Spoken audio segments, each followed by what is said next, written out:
अब देखिए कौन दावेदारी कर रहे हैं। एनडीए गठबंधन में इस तरह की दावेदारी पर बातचीत एनडीए के अंदर होगी। सर बीजेपी कोटे से पवन सिंह को राज्यसभा भेजा जा सकता है, इसको लेकर आप क्या जीतन राम मांझी तक बताया कि 10% कमीशन लेते हैं। नहीं, वो बयान तो बहुत ही ऑब्जेक्शनेबल लगता है कि अपने कार्यकर्ताओं के मनोबल को बढ़ाने के लिए उन्होंने बयान दिया होगा, वरना ऐसे कैसे हो सकता है कि कोई अधिकारी किसी को चुनाव जीतवा दे। तेजस्वी यादव जी को जनता के काम से कभी नहीं इंटरेस्ट था, न आज है। तो इसलिए चुनाव में सिर्फ राजनीतिक लाभ मिल जाए इस मकसद से समय देते हैं और बाकी फिर उसके बाद गायब हो जाते हैं। गायब होने का मामला उनके लिए कोई पहली बार नहीं है, इसके पहले भी गायब होते रहे। तो गायब हो गए, चले गए विदेश, क्या चिंता है उनको।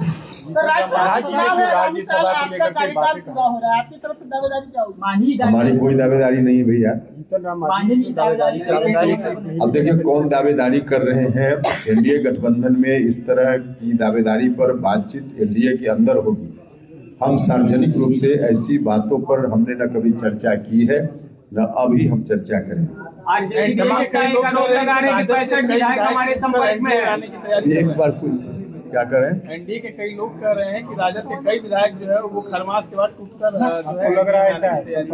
देखिए स्वाभाविक रूप से महागठबंधन में जो लोग भी कुछ संजोग से कहीं कहीं जीत गए हैं तो उनको जनता का भी प्रेशर होगा और फिर उनको अपना भविष्य भी आगे।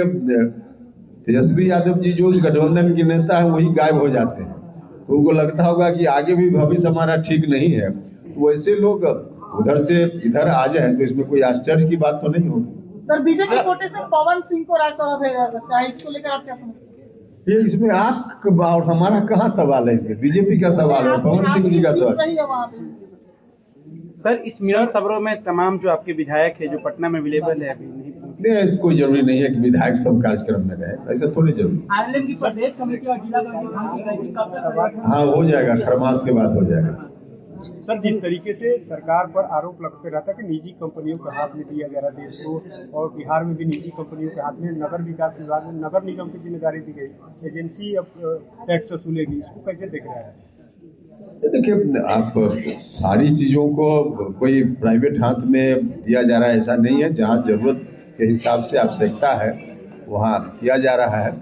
सरकार अपने हिसाब से काम कर रही है, इसमें कोई ऑब्जेक्शनेबल चीज नहीं। अब इसमें हम क्या बताएं, हम तो चाहते हैं कि एंट्री हो जाए, लेकिन कब एंट्री होगी, नहीं एंट्री होगी, कैसे एंट्री होगी, हमारी पार्टी का मामला नहीं, कोई और पार्टी का मामला है।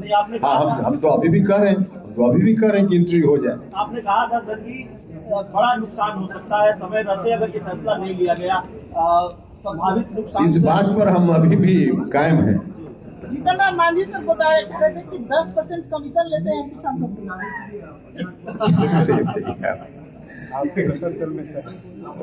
अरे आप लोग कभी कभी जैसे एजिटेट कर देते हैं ना, तो कोई आदमी एजिटेट क्षमता अंदर अपने अंदर विकसित कर लिया है कि एजिटेट नहीं होता है, और किसी आदमी के अंदर क्षमता नहीं, एजिटेट करके कुछ भी मुंह से बुलवा लेते हैं, तो बुलवा लिए हैं आप लोग, और क्या है उसमें? ये तो खुद कह रहे हैं कि हम बहुत बर्दाश्त किए, पार्टी में रह के हम बहुत बर्दाश्त किए, वो क्या बर्दाश्त कर रहे हैं कि आप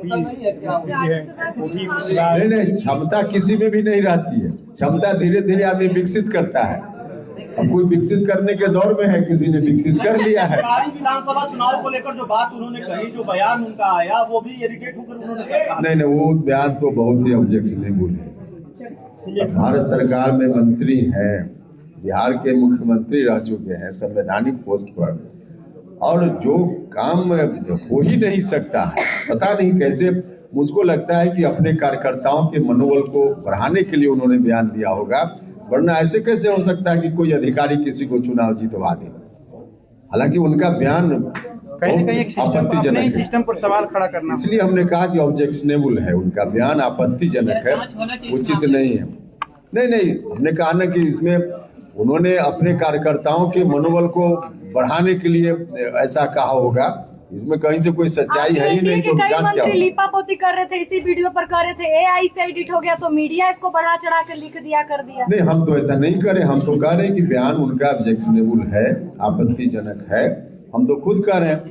लेकिन उन्होंने अपने कार्यकर्ताओं के मनोबल को, हालांकि अब फिर भी नहीं करना चाहिए उनको, लेकिन किया होगा।